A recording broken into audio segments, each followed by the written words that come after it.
Hello, everybody. It is time for another category in our Rocket and Raygun Awards for 2016. I've got my buddies Steve Tilley, Ben Silverman, and Jose Sanchez with me. Hello, gentlemen. How are you? Great.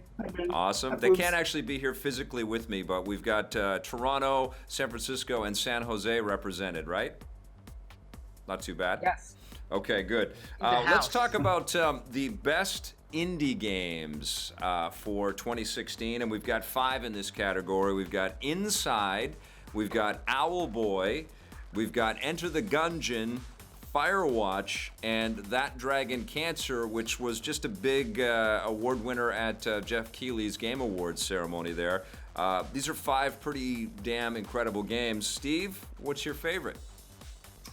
This is a tough one because they are all incredible games. Yep. I think I might be the only one here who was able to play all the way through That Dragon Cancer. Yeah. Because I understand you, Vicky, you and Ben. I had to tap out. Children. Yeah. I was like, okay, I got it. I understand. It's beautiful. The music makes you cry. It's just so gorgeous, you know. And it was a tough game to play. I mean, it pierced my stone cold heart as well. But I mean, it's a very indie title. It's a very gameplay wise. I mean, it's not really meant to be a video game. It's meant to be a story, an experience, and you know, a vehicle for emotions, which it did exceptionally well. But I think it's tough to beat Inside this year. You know, this is the guys who gave us Limbo, and I mean, I was just completely captivated by that game, and the ending sequence. I think it's got my favorite ending sequence of just about any game this year. And if you haven't played it, I don't want to spoil anything, but it was sort of everything that I liked about Limbo, you know, brought back again. And it's a fantastic game. I mean, it's what it's going down as one of my all-time or my year highlights, not just in the indie category, but overall. They nailed the ending. That's something that so many video games struggle to do, and that game kind of just did it in such an unbelievably austere and beautiful way that it's going to be talked about forever.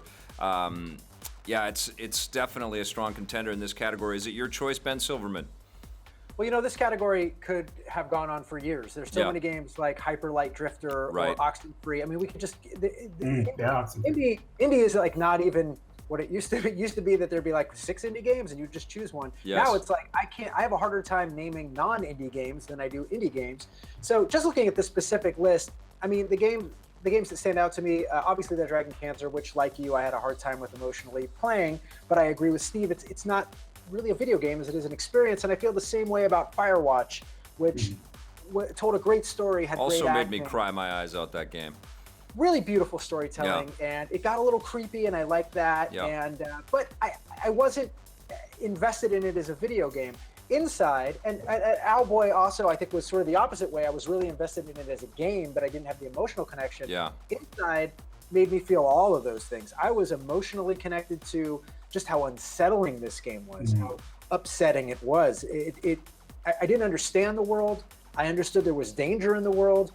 Even the geometry, when you would like leave one scene and enter another, you're like, I don't think this is possible to be on this level of a house, and then you're here, and then there's water. But it all still sort of makes enough spatial sense that you don't get hung up on it. You keep going and just buy into this crazy world. And like Steve said, the best third act, I think, in any video game of the year, maybe ever. It's maybe the best third act I've ever experienced in terms of this. Well, it's at that Metroid reveal, you know, where Samus takes her helmet off. You know, it's almost at that kind of that sort of hollowed kind of discussion. I think. but that was like a momentary. Right, that was a moment. This is like a sustained feeling of slack-jawed disbelief that I am doing this in a video game and it's really happening right now. That's just it. It's not just where it goes as a story, but it's the actual the mechanics that you all of a sudden change the last, I guess, 20-30 minutes of the game. Right. You're playing almost a different game at that point, and I just couldn't believe, even graphically, that they were able to pull this off. You know, it's a 2D world, so it's not as strenuous, but still, it's just it is the perfect sort of ending sequence to a game.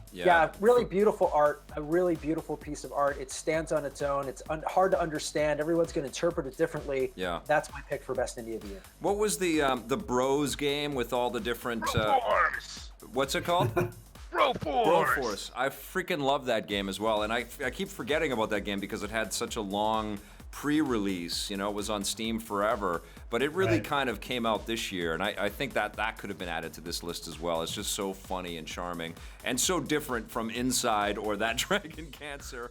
I really liked Enter the Gungeon as well, which was a really smart twin-stick shooter fused with a roguelike, and it has some really fantastic designs, lots of awesome collectibles. It's hooky, it's addictive. You know, that was a tough one for me to stop playing. And Owlboy's charms too. You can't. I actually had somebody tweet me and say, look, stop everything you're doing, play Owlboy, give it a 9 out of 10, thank me later. You know, because and it's not far off. I haven't actually had time to review that game, but I checked it out when he told me to, and I've been playing it ever since in little bits and pieces, and it is such a cool game. Foobs, I want to hear from you. What's your pick in this category? Well, I think, agreeing with everyone else, I think Playdead does such a great job of telling a story without saying anything in their games. You know, it's just such a weird experience. You can just blast through these games and not really hear anything. You have no clue what's happening, and then a dog's chasing you down, and you're running. It's the most terrifying thing ever. Yes. You're like, please God, please run. Please run. Please don't die when you hit the water. And you're a kid too, so you're extra sort of worried and concerned about what's going to happen. And there's these creepy faceless enemies that'll just shoot you in the fucking face. Yeah. For no, like, well, all right, just got blasted. Yeah. Poor child, he's gone. But no, I mean, I played through that game twice. So just such a good experience. And again, that third act, come on. Yeah. Come on. Nobody saw it coming. No. Game. Yeah, it almost felt like the designers just said, well, okay, let's. There's like Katamari Damacy? Okay, we can do it. Let's do it. All right. That'll be fun. And that's how it comes off. It is just crazy fun. Inside gets my vote. I think that's our first unanimous so far on the Rocket and Rayguns. It took a while to get there. Pardon me? Took a while to get there, but we made it happen. We want to keep the audience in suspense, right? On the edge of their seat. They don't know what's going to happen. Woo! But congratulations, Inside. You get a Rocket and Raygun Award for Best Indie Game of 2016. And don't go anywhere. Make sure you watch all of our content, all of our Rocket and Rayguns. We've got a whole bunch more for you. It's going to be huge.